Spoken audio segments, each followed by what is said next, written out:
Opa, tudo bem? Então, vou continuar agora a fazer de novo uma questão da OBM universitária.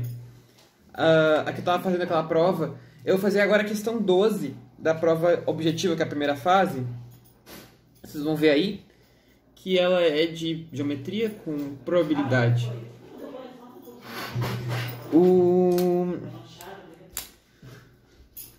Desculpa aí. Na questão ele te dá o triângulo equilátero e ele diz para escolher um ponto P aleatório dentro do triângulo. A questão parece estar com o enunciado um pouquinho estranho, porque ele diz a soma das distâncias do ponto P ser a medida de um lado de um triângulo. Na real, o que ele está querendo dizer é que as distâncias do ponto P aos lados do triângulo ABC tem que formar um lado de triângulo, né? É isso que ele quer que seja possível formar um triângulo. Então, a gente tem que usar a condição de existência do triângulo, né?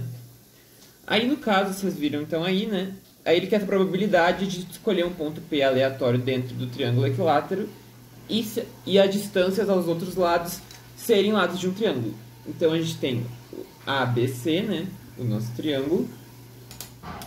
E a gente tem que escolher um ponto P aleatório dentro desse triângulo. O que acontece? Ele vai ter três distâncias, né? A distância ao BC, que eu vou chamar de X, a distância ao AC, que eu vou chamar de Y, e a distância ao AB, que eu vou chamar de Z, né? Retas perpendiculares ao próprio lado, né?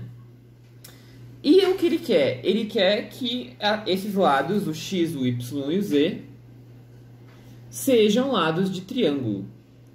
Lados de triângulo. Ele quer qual é a probabilidade de escolher um ponto P dentro desse triângulo e acontecer isso. Um triângulo equilátero, né? Só para lembrar. Bem, o que a gente vai fazer? A gente vai chegar numa relação que existe entre esses comprimentos. Esse é o jeito que eu encontrei para resolver. O que acontece? Como eu tenho retas perpendiculares, é como se eu tivesse alturas de três triângulos. Eu dividi o meu triângulo em três. A gente tem o triângulo APB, o triângulo APC e o triângulo BPC.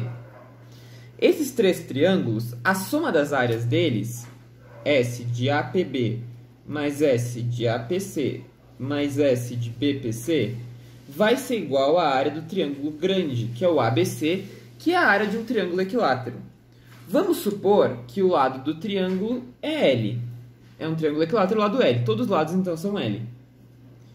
Bem, a área de cada triângulo eu consigo fácil por base vezes altura, porque as retas perpendiculares, o x, o y e o z, são alturas de cada um desses triângulos. Porque elas partem de um vértice e fecham 90 graus. Então, a área do APB vai ser a altura, que é z, vezes a base, que é L, dividido por 2. A altura do APC vai ser a altura dele, que é y, vezes a base L sobre 2, mais xl sobre 2. Isso vai ser a área do triângulo ABC, que é um triângulo equilátero. O triângulo equilátero, o que acontece? A área dele é L ao quadrado raiz de 3 sobre 4, né? Porque a altura do triângulo equilátero é fixa. Então, L ao quadrado raiz de 3 sobre 4. Com isso, eu consigo que x mais y mais z, eu passo 2 multiplicando e o L dividindo, vai ser igual a L raiz de 3 sobre 2. Isso é uma constante. Então, a soma, em qualquer ponto que tu pegue do triângulo equilátero, a soma é uma constante. L raiz de 3 sobre 2. Qualquer ponto que tu pegue, a soma dos três é uma constante. Com isso, agora a gente vai ver as condições de existência do triângulo, né? Para um triângulo existir com os lados x, y e z, desculpa aí, a gente tem, tu pode escrever numa condição só com módulo, mas eu vou escrever em três condições, né? A gente tem que usar a desigualdade triangular. O x mais o y tem que ser maior do que o z. O x mais o z tem que ser maior do que o y. E o y mais o z tem que ser maior do que o x. Tem que valer as três ao mesmo tempo. A condição de desigualdade triangular, né? Porque a menor distância é uma reta, então qualquer outro caminho tem que ser maior, né? Ou tu pode escrever isso numa só com módulo, né? Mas eu vou escrever em três. Bem, como a gente tem essa relação aqui, ó, x mais y mais z é igual a L raiz de 3 sobre 2, eu vou fazer o seguinte, x mais y é igual a L raiz de 3 sobre 2 menos z. Certo? Dali. Vou botar isso aqui e eu vou ficar com o quê? Na primeira, eu vou ficar L raiz de 3 sobre 2 menos z é maior do que z. Ou seja, eu fico que z vai ser menor do que L raiz de 3 sobre 4.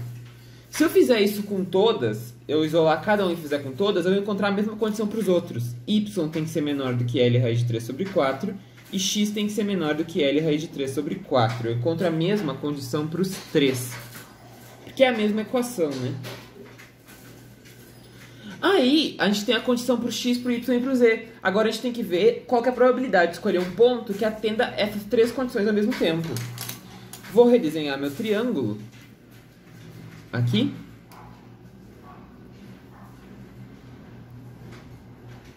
Vou redesenhar meu triângulo. A, B, C. Tem que valer as três condições ao mesmo tempo. O x era a distância para o BC que eu chamei, né? Se eu digo que o x tem que ser menor do que L raiz de 3 sobre 4, vamos lembrar que a altura do triângulo é L raiz de 3 sobre 2, né? Então, se eu pegar a base média desse triângulo, o ponto médio aqui, abaixo dele, o x está podendo. Então, qualquer ponto P que eu pegar abaixo dessa reta aqui, vou chamar de M1 e M2 aqui. Qualquer ponto P que eu pegar abaixo de M1 e M2, o valor do x é menor do que L raiz de 3 sobre 4. O mesmo vale para os outros. Eu vou pegar o M3, que é o ponto médio aqui.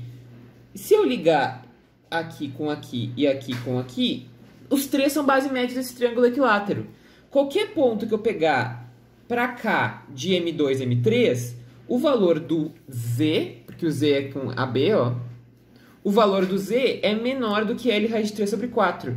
E qualquer ponto que eu pegar abaixo de M3 e M1, o y é menor do que L raiz de 3 sobre 4. Então, a interseção dos três conjuntos, que seria esse conjunto aqui, com esse conjunto aqui, com esse conjunto aqui, é esse triângulo do meio. Ele é a interseção dos três. É onde qualquer ponto P, a distância dele do eixo do BC é menor do que L raiz de 3 sobre 4, a distância de AC é menor do que L raiz de 3 sobre 4, e a distância de BC é menor do que L raiz de 3 sobre 4. De AB, desculpa, é menor do que L raiz de 3 sobre 4.